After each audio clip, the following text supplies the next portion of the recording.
So good evening, everybody. We might make a start. Welcome to Melbourne Law School and to this seminar, which seems to have gathered, I think we've got capacity. We had to turn people away, so obviously a testament to you, Georg. As far as today goes, obviously it's a topical topic. I think particularly at the university, every second word we seem to hear these days is AI, and tonight is certainly no exception.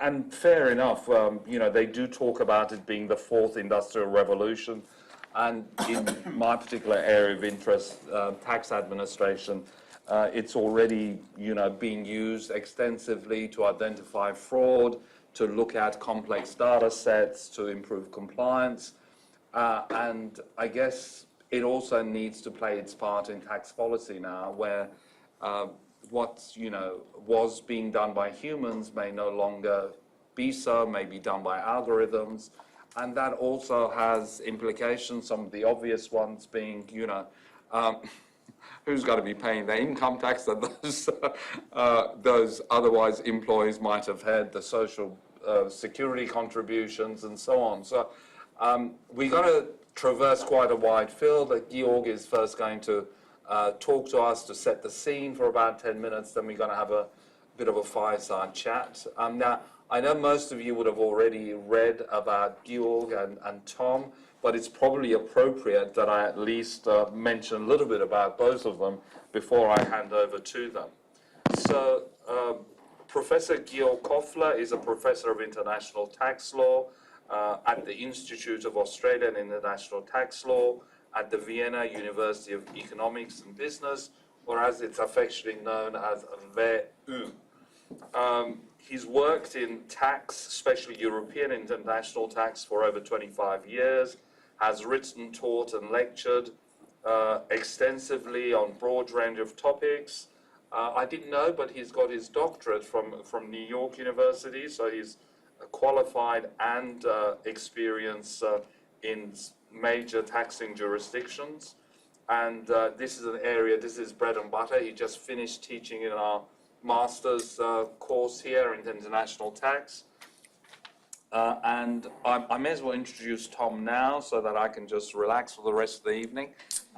Tom is a partner at Ernst & Young in tax controversy, specializing in international tax, transfer pricing, and anti-avoidance matters.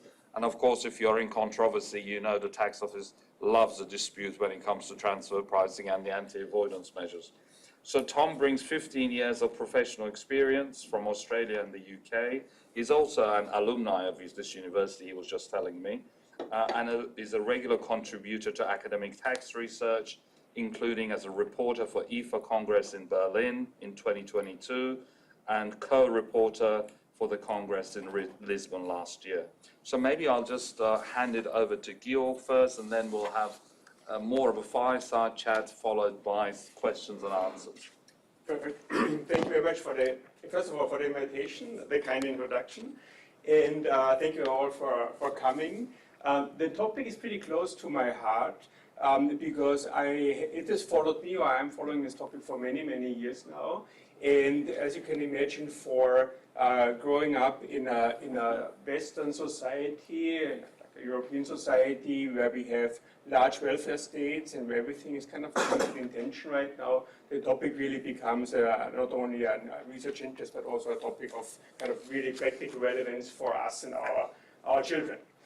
What I have done, I've basically split it up in three larger parts, and we will do it in a way that I will briefly guide you through a couple of main ideas for each part. And then I will go back next to Tom, and then we will start a discussion involving a kind of a conversation between the two of us, but also open to all points from your side. And in the end, we hopefully leave the room smarter and perhaps also with a vision for the future. But that's a big question mark after topic number 3. Will it be a utopia or a dystopia, or basically will it be a nothing burger in the end? So I start with kind of only a slice of the overall topic, and that's the impact of AI on the labor market and the taxation of the labor factor, so wages basically. And first of all, I will try to break it down a little bit into what do we know empirically, where do we stand in our knowledge of things that are happening, what impact of AI do we see currently. And this is, you will see, a little bit unclear. The next step will already be one step ahead, assuming that something will change. And then the question is if and when and how should we react. And number three is if really a lot happens, how should we prepare? This is basically the main setup. So first, impact of automation on the labor market. And the whole discussion, at least so far as I follow it, goes back to a European Union topic, when many years ago the European Parliament discussed basically a civil law question, whether we might reach a point where artificial intelligence, and that was long before large language models, but where artificial intelligence will reach a level that we should deem it to be a legal person, like a corporation. I mean, the legal framework gives legal personality to a lot of things, and it could also give a legal personality to robots or machines or an AI. And if you ask the question, and they had this in this report already 10 years ago, should this legal person then be taxable? And how would they define a tax base? So this is basically how the discussion started. And from there we had the whole evolution of robot taxation, yes, no, and this debate. We'll come back to that in a second part. What is kind of more topical a little bit is the question, what are people really thinking about automation and what empirical data do we have? And if you think about this whole anxiety that many people have in our modern society, they're basically threefold, two pessimistic, one optimistic. Basically, one says, okay, the advance of technology will be so fast that we will not be able to catch up with it or stay abreast of it. So in the end, we will run out of labor, meaning we will have mass unemployment. Keynes said this in 1930. Empirically, we have not seen it. So there's kind of hope that things are not as hard as would be. And number two is that we have, that progress might have welfare implications beyond just the economics. So people might lose work and be deprived of a sense to live, a purpose in life and so on. It's kind of a psychological factor. And concern number three is a totally different direction, which says, our societies are changing so fast for the worse, so with declining birth rates, shrinking societies, that if technology is not fast enough, we will kind of decline as societies as a whole. So we need the progress to catch up or to keep ahead of other societal developments. Now, if you take a look where machines, or what humans can do, and where we might be replaced, there are basically three items. The number one is physical strength. So we can move things, but this is very easily replaced in many things, and here we have a lot of empirical data, meaning industrial robots basically, where physical strength or cars or kind of machines where physical strength of humans is replaced. And this basically targeted, as we will see in 1 minute, low-skilled occupations. And this was the beginning in the thinking. Low skill is automatable, high skill cognitive capacity is not. That has changed totally, because number three is cognitive skills, so basically what we are doing, where we think, okay, we are irreplaceable because we are smart and we are thinking and so on. And this is basically the field of jobs where large language models, general purpose technology, AIs, kind of intervene. A lot of the work we are doing will become either augmented or replaced by AI. That's a big question. Number two is basically currently least exposed. That's kind of skills that are kind of more fragile, like being a surgeon, like having kind of where you need a lot of dexterity. And this is the area where we might see humanoid robots kind of scratching in. So all three areas where we have something as humans, which is economically valuable, are kind of under threat. The question is, where does the system go? And we have a lot of discussion, and I will jump over that. I will kind of just make the slides available if you wish. But basically, all the past assessments have been more or less thrown out of the window through AI. So we had a distinction, routine versus non-routine skills. So it's something that you do repetitive or not. For general, for the large language models, irrelevant. It doesn't have to be routine. Then we had the jobs versus tasks distinction at the beginning. You might remember the big papers 10 years ago were saying, okay, 57% of jobs are replaceable, And then the idea was, a job has many tasks, so single tasks might be replaced, but not whole job profiles. So even the truck driver has to load, unload, and make kind of other decisions, and not only drive the car. Then we have the manual versus cognitive, a little bit kind of threatened as a distinction also by AI. And then we have the augmentation versus replacement and substitution discussion. And here, basically, we have the cornerstone of what kind of the big question mark in our discussion, where we have the question, if we have some kind of displacement going on, so we have seen this with industrial robots, is there a productivity and reinstatement effect that the automation nevertheless makes the economy grow quicker and making us more productive, so that the replacement of human labor might in the end not be a problem because the pie grows for everybody, so that the growth of the pie is strong enough to overcome the substitution by some labor. That is basically the main idea, and this is how it has been in the past, to a large degree. So if you think about the Industrial Revolution, many people lost their job, but overall the economic pie grows so much that we are all much richer than we were 200 years ago. So it's kind of, that's the optimistic point, and then you have, of course, a lot of discussion here that about 85%, 60% of jobs and workers today are in occupations that haven't existed less than 100 years ago. So it's kind of a changing society. I will not talk about how quickly AI has changed. You can see it with your own eyes. From the hallucinations of 2 years ago, we are now in models that are basically an equal discussant even for academic subjects. We also have some evidence already, should come to a close here, that the impact of AI is not uniform. So some jobs, some areas, some regions are more targeted than others. The core question is, I have it here on top, is the size of the economic pie large enough, or is the growth large enough to overcome employment problems? And here we have a lot of studies out there, basically all of them being inconclusive as of today. We have studies for robotics, which will come in a second, but for AI it's unclear. The biggest threat, and I will mention this a couple of times today, are so-called so-so technologies. It's a term coined by Nobel Prize winner Acemoglu, and this is a technology which replaces human labor, but not leading to a productivity gain. And there are many of those. One would be, for example, an ATM machine where you get your money. It replaces a bank teller to a certain degree. Of course, it offsets labor power for kind of higher value advice and so on. But basically, the function of handing out money is totally replaced by not being more productive. So the bank doesn't make more money through using an ATM machine. It just replaces labor. Or if you go to a shopping center and you scan your items yourself, has replaced the cashier, it hasn't really increased productivity. You just shifted the work to you. So this is something that you see in GDP. So these so-so technologies are a problem. Another problem is that the measurement is really hard. One example of a measurement is hard is the productivity paradox. So if you compare today to 20 years ago, and I see kind of people having their cell phones out, we have really cool technologies available all the time.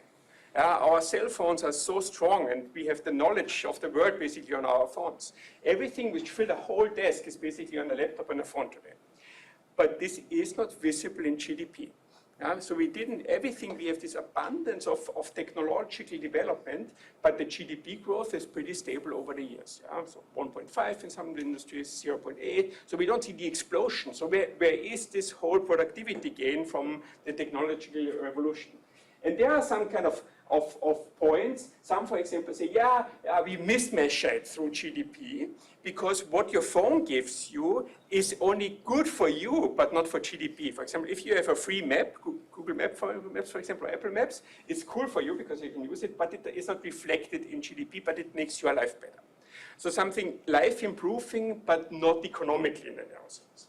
And here again comes the pessimist, Acemoglu, who says, but much of those things are so-so technologies. Because by having it on Google Maps, you replace the physical map makers. You replace Garmin, for example. You replace a lot of businesses through a free service. And so it's actually welfare decreasing, but not productivity enhancing. So you lose labor because you have it at the tip of your finger. And this is the big risk, that you have a lot of social technologies that are kind of secretly hidden in our economies. On the slide, you see a lot of automation and labor discussions. So big studies, for example, on the robotization, say, if you have one additional robot per 1,000 workers, it reduces the employment and wages. So both. It is suppressive of wages and the employment rate. And this is basically all indicative that something might happen. I jump over a little bit of data. We can come back throughout the discussion. But this is the newest study by Anthropic, which kind of work can be replaced. So if you take a look, let's take a look at legal. Legal tasks could be reasonably expected to be done by AI to the extent of 88%, but only 20 are currently done.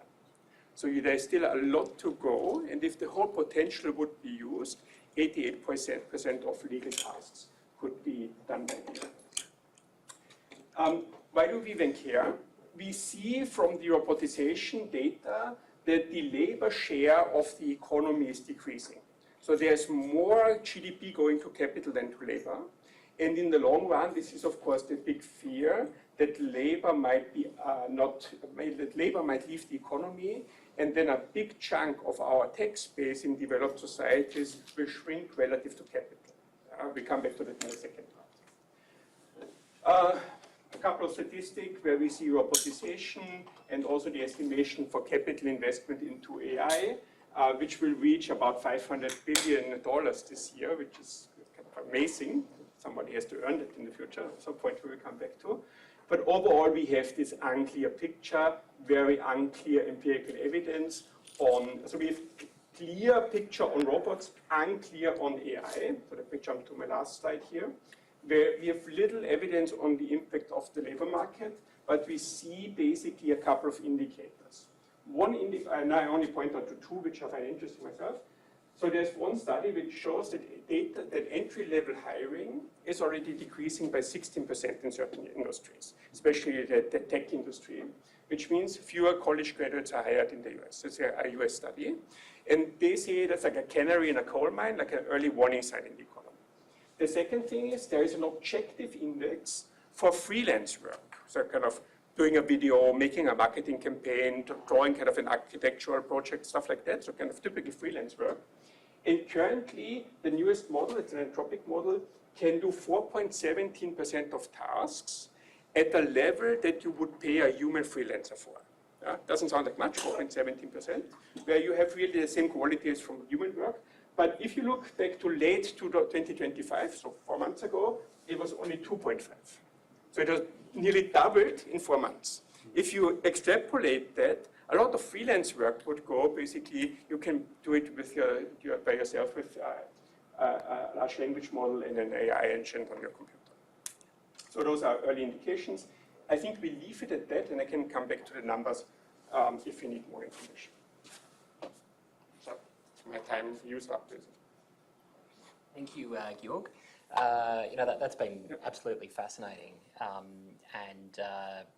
What we'll do from here is I'll ask Georg a number of questions, about some of his research and the research of others, before, delving into the tax issues, which I think we're all very excited about and interested in as well.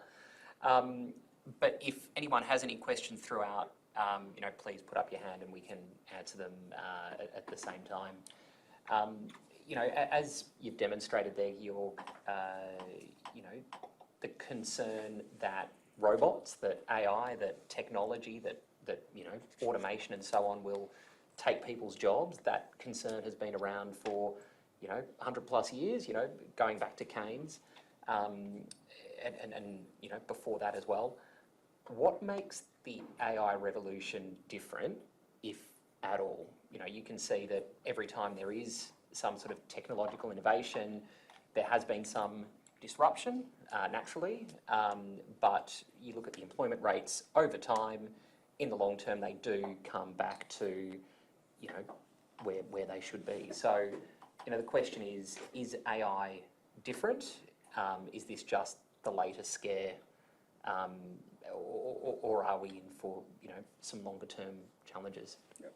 So first, I think we already see the impact not of the third industrial revolution, but of the robotization since the 1970s, 80s, and so on. So there is one recent study which tested the impact of a robot tax, and it shows a lot how it works. And it was a study done by my colleagues in Vienna on South Korea. South Korea had a credit in its tax system, which was staggered by the size of company for investment in industrial robots. Yeah? And then the Korean government decided to decrease the credit. So it basically has the same, decreasing a credit has the same economic impact as introducing a tax on automation. So basically it's kind of a good test case. And they found that if companies are not capital restrained, they would kind of hire employees instead of the robots and go and even increase wages. So there is a clear impact that industrial robots are replacing humans, and a robot tax would have the impact to slow down automation and keep people in labor. So that how they phrase it economically, robots and humans are substitutes. Not perfect substitutes, of course, but to a certain degree. And if you take a look at the development specifically in the US, where we have a different labor structure than in Europe we have strong unions, we have bargaining power of labor in relation to the industries. And in Europe, basically, the non-hiring is pushed to younger workers because the older are more protected through our labor laws than younger people. So you push it to the entry stages of the labor market. And there, of course, you don't see it in a fashion as you would see it in the counterfactual, because we have this aging society. So people are leaving the labor market. And if we wouldn't have robotization, we would see much lower unemployment than we would see now, because the labor market supply is shrinking, because more people are retiring than entering the labor market. So if you think about the counterfactual, we already see the impact, basically. It just doesn't hurt us because people go retire and the labor market stays stable because people are leaving the labor market. Why is AI different? Because it has a much broader scope. And there are a couple of rules of thumb that any work that during COVID, for example, could be done on a computer remotely can be done by an AI. And if you take that rule of thumb, a lot of tasks can be automated. Then the question is, why don't we see that now? I mean, the large language models, they are really good. And this is basically a workflow problem. You have at one point, so a typical workflow, think about working as a partner at EY, how your workflows through a day goes. And you have so many steps where you need to do something, but kind of the blocks in between, they could be basically done by AI, but then you have to review it and so on. But once you have the breakthrough that you can automatize through AI a whole workflow, basically a whole job is done. So there is kind of the expectation that at one point this whole workflow will go to AI, and then suddenly we have this explosion of impact. That's a theory out there. And I guess, you look at not just what has happened today, but what might happen in the coming years. What are your thoughts on the impact on unemployment, on accumulation of profits? Do you think that this will result in even more corporate profits? This is, the Elon Musk view of the world, which is, everything will be automated. There will be so much corporate profit. We could have a sort of a global minimum income for everyone. Will it solve inequality, or will it exacerbate inequality? Obviously there's a bit of speculation in a lot of this, but where do you think we're headed? Yeah. So I think it will certainly increase inequalities as it has in the past. I mean, we saw basically the labor market hollow out in the middle. So we have a lot of low-paid labor, but also a lot of high-paid labor, and the middle is a little bit statistically hollowed out. Yeah? We can clearly see that if we take a look at the labor shares in most economies, how much is basically raw physical labor factor and how much is cognitive labor factor. And the cognitive labor factor is basically 5%, 10% of kind of cognitive working people, and to them a large share goes. So the share of the 0.1% income earners has increased so much because of the cognitive work in relation to kind of low skill labor. So that's, we already see the inequality, and this will not be, the only hope is that AI will make it easier for non-cognitive workers to catch up, and that this difference might be decreased. But that's kind of a philosophical hope more than something that we see in numbers. And then the question is, will we see unemployment, or will the productivity of the economy will increase so much that the unemployment will be kind of buffered, and we don't have a real economic problem, and that there will be enough money and tax revenue in the system to kind of basically help those who have become unemployed and might not be employable anymore. And that's the big question. If you take a look at what the AI companies are saying, like OpenAI and Anthropic, they all published papers this year on the future of the societies. And of course, they have an agenda. Yeah, so this shouldn't take it at kind of face value. But they basically say a society needs to prepare, and reskilling of labor might not work. That you might not have enough positions to reskill your labor force too. Yeah? And if this becomes a reality, of course, the impact will be tremendous on the labor force. And then the question is, if you have a labor force shrinking, where does the productivity come from? So how much productivity will AI create? And here we have a whole range of estimations. Acemoglu, for example, says it's minimal, yeah? And others say it's 100% or unlimited. So the jury is still out on that. But if you think about it, I think much depends on what AI will be in 2 or 5 years. And we've briefly discussed it before the talk. There are 2 theories. One theory says we have these frontier models, yeah, and they will always be at the frontier of knowledge. And they will capitalize and make profits because they integrate with enterprises. So think about OpenAI partnering with Microsoft or Anthropic with Amazon, because they want to be at the forefront. And they are not kind of surviving on my $20 subscription a month. They are surviving on big corporate contracts, delivering for particular businesses, yeah, or governments. And this is how they make money. The second theory says, yeah, but at one point we will have basically used all training that we can do. And if you think about even the largest models, if once the training takes tremendous effort, because you need a lot of computing power, you need water to cool your data centers, you need a lot, terabytes of data. Yeah? But once the model is trained, it can fit on your laptop. It's like 100 gigabytes. That's the trained models with all the parameters. And once you have reached the capacity of what a large language model can do, and we will reach it at one point, and this becomes open source, then AI is like electricity. It's a commodity. And then the question is, who makes money with a commodity?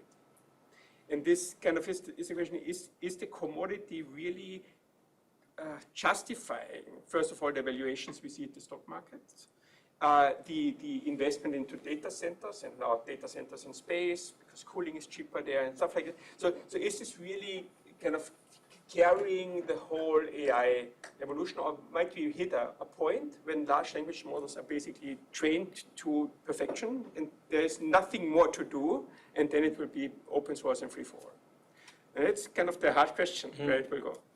And so if we sort of, probably a good segue to talking about tax, if we, take the view that, over time AI can develop a perfect or near perfect, model, I could absolutely foresee enormous accumulation of profits, global profits, corporate profits, but potentially as you've indicated, a centralisation of those profits in, whether it's particular countries or particular jurisdictions, particular companies. What strain does that put on the existing international tax framework if all of those profits end up in the US or in Microsoft, Amazon, whatever it might be? What does that really mean for our global tax system? I think we can come to the next chapter already, if you wish. But let me preload it again by kind of having the two worldviews. One worldview would say AI is changing everything, might change everything, including the labor market. It might make people unemployed, but it might not lead to corresponding profits. It's like, imagine somebody who was lighting the candle and you had to pay this person lighting the candle, and now you have electricity and you switch on your light. And assume the whole economy is like that. There is no super excess rent-seeking profit in such a system. That's a big question where it goes. Right now, the market is expecting exactly what you're saying, that we will have a huge accumulation and centralization of profits. And if you think about the Magnificent Seven on the US stock exchange, I mean, they are carrying the market.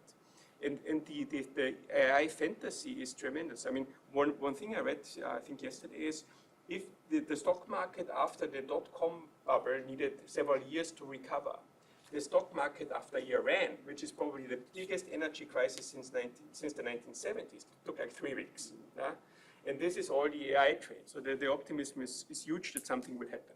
So I remain seated and just guide you through a couple of slides what my research concerns are. And I'm happy for all interventions and additional ideas. My view might be too narrow.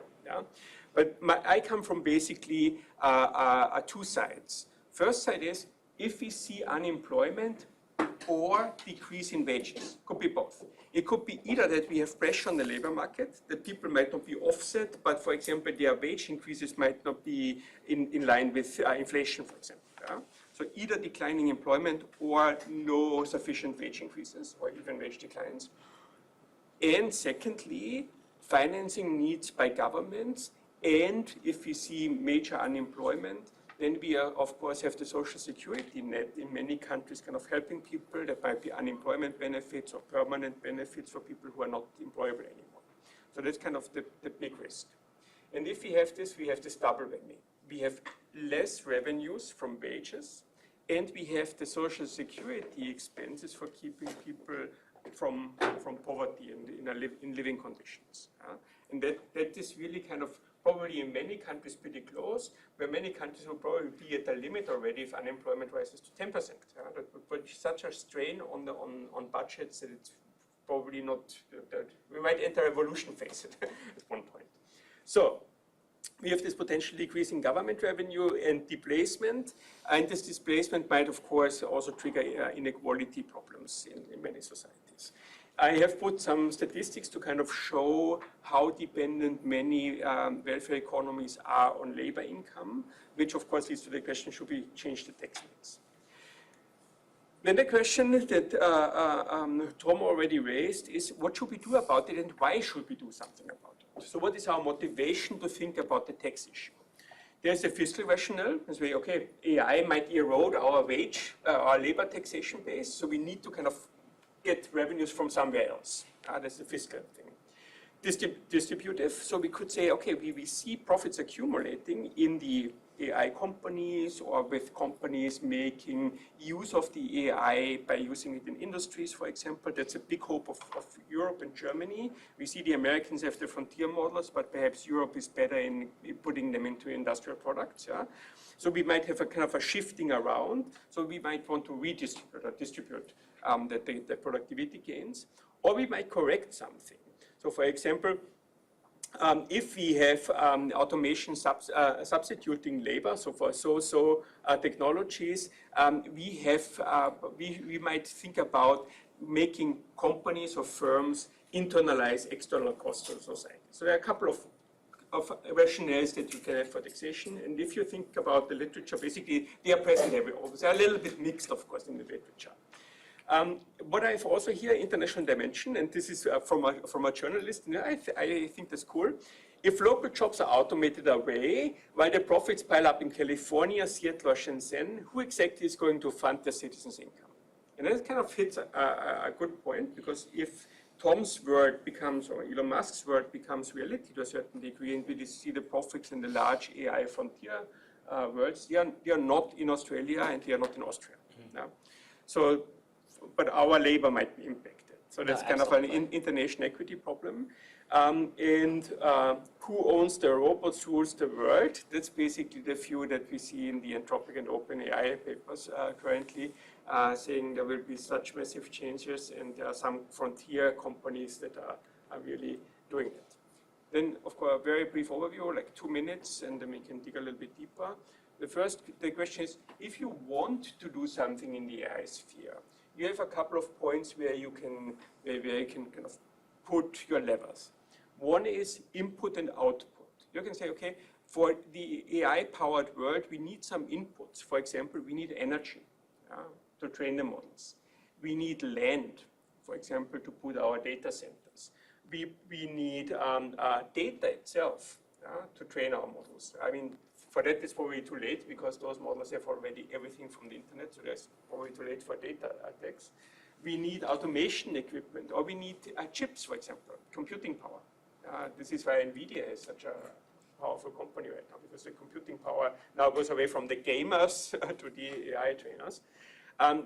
So the kind of input taxation is of course really hard to single it out, and if energy prices are already high, it might not be a popular move to make energy more expensive because AI companies are using it. And then you can also tax outputs. You can say, okay, AI produces this or that. For example, it produces these language models, and we can talk to it, we can use it. It might have targeted advertising, it might be used for gaming, whatever. So like we think about digital services taxes, that we say, okay, AI-generated outputs, we simply levy a turnover-based tax on it. Like in the digital services tax discussion that then led to Pillar 1. Then we can tax the production of AI, like let's say the robot tax thinking, where we can say, okay, we reduce incentives, or we deem AI to be a legal person that should pay tax. So all kinds of ideas out there, and a lot of ideas are basically tweaks. Incentives are already mentioned, or you tax the robots or chips as immediate goods in the production. So all kinds of, and you see basically the breadth of the literature on the topic. And then you can also think about specific AI tax on firms, and this is something I want to highlight because this is also where the discussion is moving currently. That you say it's so hard to identify a single feature that should be taxed, and from a society perspective, you also need to be aware that taxation might in the end not be the solution if AI really changes everything. And that's kind of the philosophy also underlying the OpenAI discussion currently, and also what Sam Altman wrote a couple of years ago, that if AI really becomes general, so AI is as good as humans or better, we will see a lot of concentration of economic power in the companies that own the AI. That assumes that it's not a commodity, it assumes that there's a concentration of power. And if labor is replaced by that, so society will only be able to survive properly without falling into autocracies or dictatorships if everybody has a stake in the capital. And the idea then is to say, well, we introduce a tax on the capitalization of such entities. So we define what is an AI company, needs to be defined, and then there is a tax on market capitalization. And the tax need not be paid in cash, but rather in shares. So every year, the government collects, like in a sovereign wealth fund, a tax in the form of shares, making basically the whole society a shareholder in those enterprises that supposedly might change and shape the future. So it's kind of creating a sovereign wealth fund, not through kind of a cash roundabout system, but by making everybody a stakeholder in the future if it materializes in the extreme sense that some of the AI visionaries currently claim.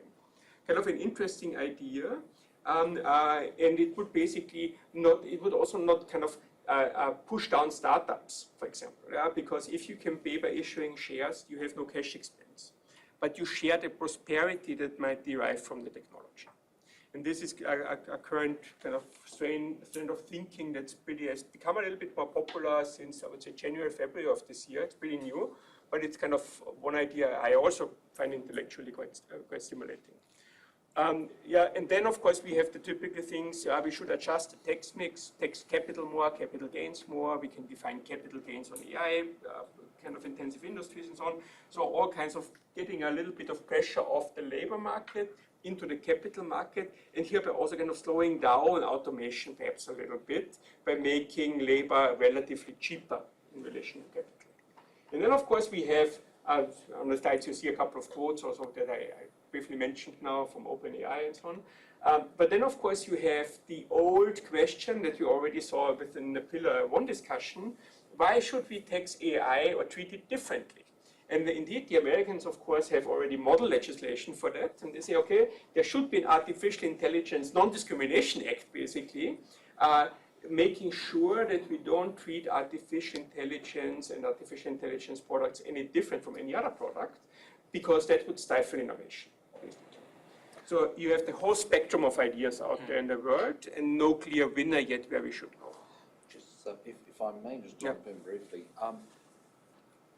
I have a little bit of, even though I don't see eye to eye with Americans that often, but on this latter point, I do a little bit in that, you know, in this country, for example, at one point we were looking at taxing super profits on very different type of industries, like mining, resources, what have you.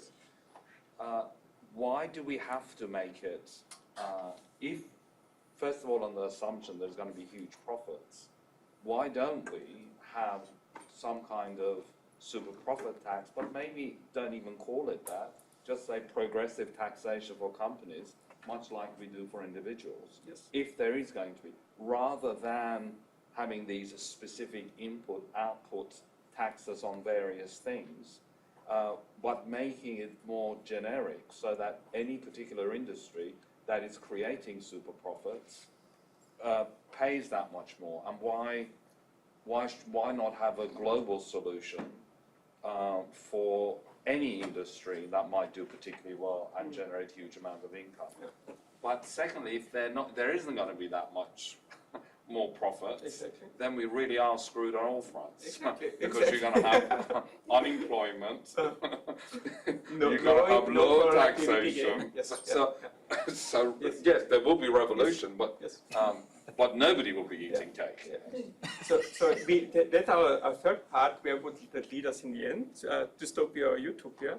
On your point, that's exactly discussed as well. We say in the end, AI, especially if it becomes more commodity and broadly used, and it leads to more profits, and there might be profits at the expense of labor. That could be why we have profits. We have this AI, we don't have to pay wages, so we have to create more taxable base, basically, to have that progressively taxed. The problem for all those proposals then becomes international. You said, in kind of a side sentence, you said we need a global solution. But I don't see a global solution coming. If we would need I mean, the Americans is here, they are now negotiating on good faith on the digital economy. Let's see how good the faith really is then in the end. But global solutions, especially for things where you have such high stakes, are not, and very divergent interests, are not forthcoming easily, I think. So what the proposal is, in many instances, to say, okay, we now, at least the rest of the world, or the countries which have a stake because they see their labor force is impacted and that they are not China or the US, basically, so they're not in the frontier model scene, they need to basically combine forces, so basically a semi-global solution, so which people call multilateralism ex-US, basically, to make a system where you, for example, charge for market access or user data utilization or other things that kind of are proxy territorial thing. And even though the proposals who say we need to create this national wealth fund say, okay, then those companies should also issue shares to foreign governments in relation to their relative revenues derived from. But that, of course, is kind of the big question, how would you do that globally? Yeah. I mean, a lot of uncertainties. So we've obviously had, 10, 15 years of debate about BEPS and, Pillar 1, Pillar 2. And, one of the key things that Pillar 1 was looking at was the accumulation of residual profits and what to do with those residual profits. Obviously, it started out as a concern around, the digitalisation and globalisation of the economy. But, is this just the next phase of that, or is this fundamentally different? And the reason I think we need to ask this question is, are we going to run into the same problems if we try to pursue a multilateral solution to this? if Pillar 1 failed, how on earth is any of the, this sort of multilateral world of AI, how is that going to sort itself out? Yeah. It's a Yeah. good, I have to say, yes, it's a good question. I think the issues might be similar to a certain degree, but also the constraints will be similar. So I mean, the main interest in not making it global and share, it has the US currently, I think. Yeah? They have much of the frontier models. They have these huge investments. At one point, the investments need to pay off. And in the end, from their perspective, it would be giving up their residence country tax rights. And I don't see that kind of happening anytime soon. And also, I mean, I've been in New Zealand before I came to Melbourne, and New Zealand has basically withdrawn its aspiration to have a digital services tax on pressure by the United States. We have a lot of US trade deals now, and countries have agreed not to introduce a digital services tax. But any allocation would be quite similar to a digital services tax. And that was also the link between digital services taxes and Pillar 1. You want to tax in the country of the user, or where the AI model is then occupied or basically brought to use in an enterprise. So the idea, Pillar 1, digital services taxes, AI is pretty similar, and it would kind of defer or kind of move taxing rights away from the resident states. And to have, so it's basically the same discussion. So the US can always enforce it, and if the power of the other countries would be strong enough to say, no, we tax you, might depend on the situation. Europe was not strong enough, for example, because we needed America for security in Ukraine. And there might be other pressure points where some countries are simply not able to exercise enough pressure to tax those profits. One of the quotes you had up on the screen was quite interesting a few slides ago, about all the corporate profits sitting in Shenzhen or California or Seattle. Yes. If again, that's a bit of doom and gloom, but if that really is the future, what does that mean for countries like Australia, for Austria, and so on? Is there an ability to impose unilateral taxes on Chinese American profits? We've spoken about some of the ideas that are out there. If all the corporate profits end up in America, China, tax havens, whatever you want to call it, do you think there are viable solutions, or is it really dystopia for countries like Australia and Austria? Yeah. So I think if there is no plan to deal with that possibility, it might end up in this pure power relation that we see since last year.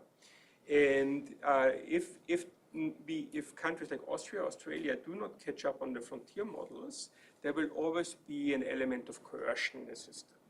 Because if the frontier models are really good, it's like the chips with the America and China. Do you need the last generation chips for your military, for example? Do you need the last AI model to be competitive in whatever industry you are? Of course, there will still be non-AI industries, production, farming, tourism, education, whatever. But having the latest model and the best AI will probably decide the competition on a global level. And if the models, and if the theory goes that the models keep improving and you always need the last one, basically, that profits will accumulate in California or Shenzhen, because the counterpunch would be if you tax it too high or build kind of a firewall around your economy, and the other countries say then we kind of cut access, you won't get updates anymore, like a kill switch. There's always an element of coercion. No country is autonomous and sovereign anymore if those frontier models become a must-have. Well, have they ever been? Yeah.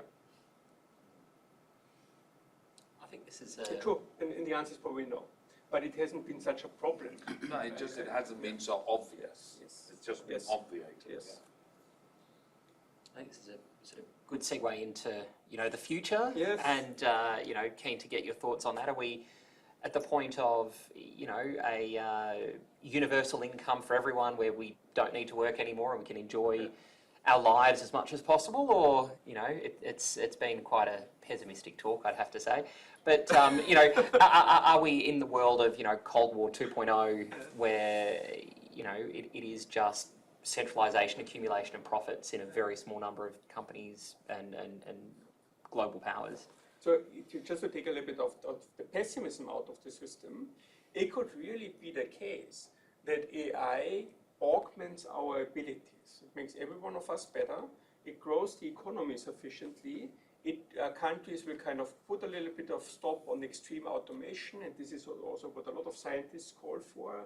And in Europe, we already have the AI Act, which puts limits on that. So there is smart regulation using the technology sensibly without having these extreme cases.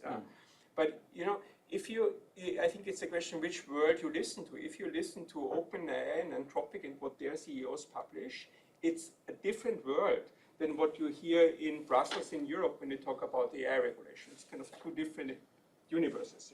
So you can have an optimistic and a pessimistic view, and I think nobody knows which materializes. It depends on whom you're reading. I don't have, of course, any clear outlook on that, but a couple of definitions are needed. So the first term you sometimes hear is artificial general intelligence. And that's basically an AI that matches our level of intelligence. In some areas, probably that's kind of, if you use AI on a daily basis and you use one of the last models, they have really improved a lot. So they're not everywhere on a human level, but they are really kind of useful, also for my work or our work. The next step would be that you have an artificial superintelligence which exceeds us. Which not only has the knowledge of the world, basically, and can reason to a certain degree, but is better in everything and anything than we.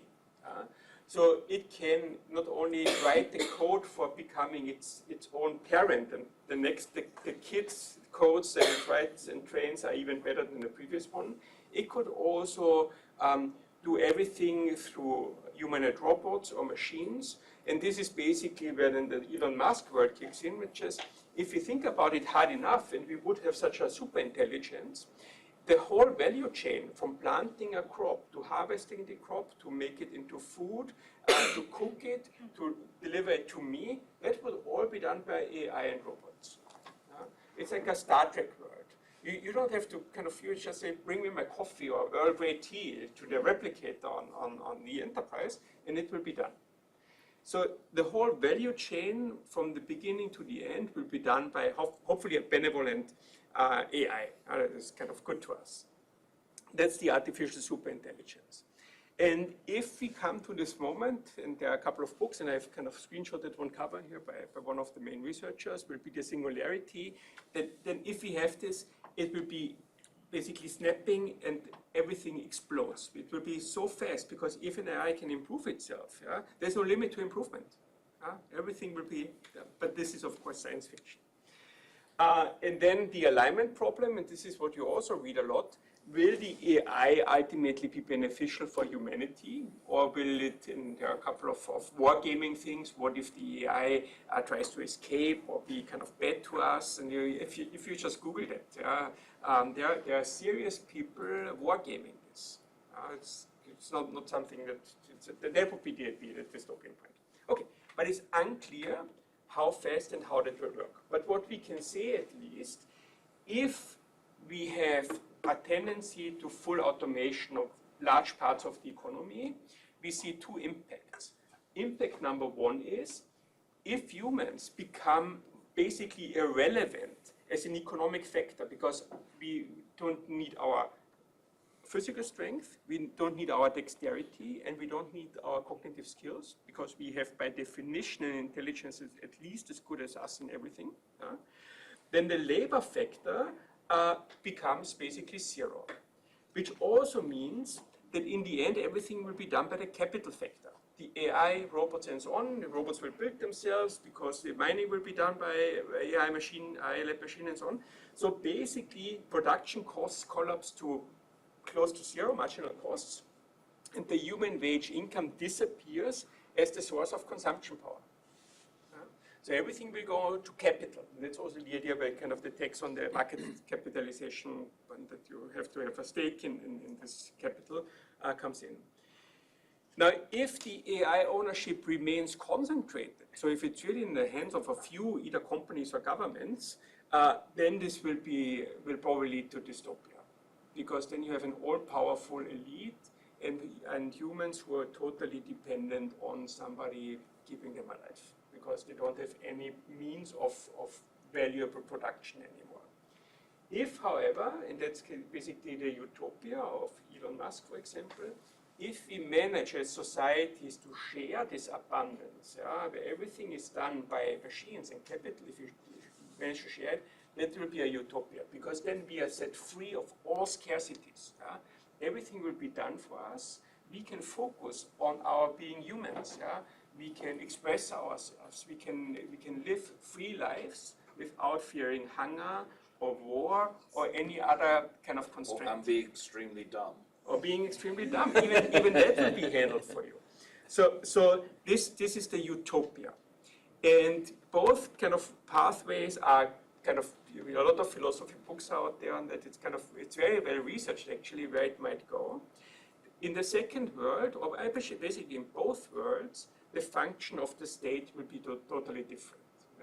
And this is I think what basically where the research currently stands, that you have different phases where you still have time to do something.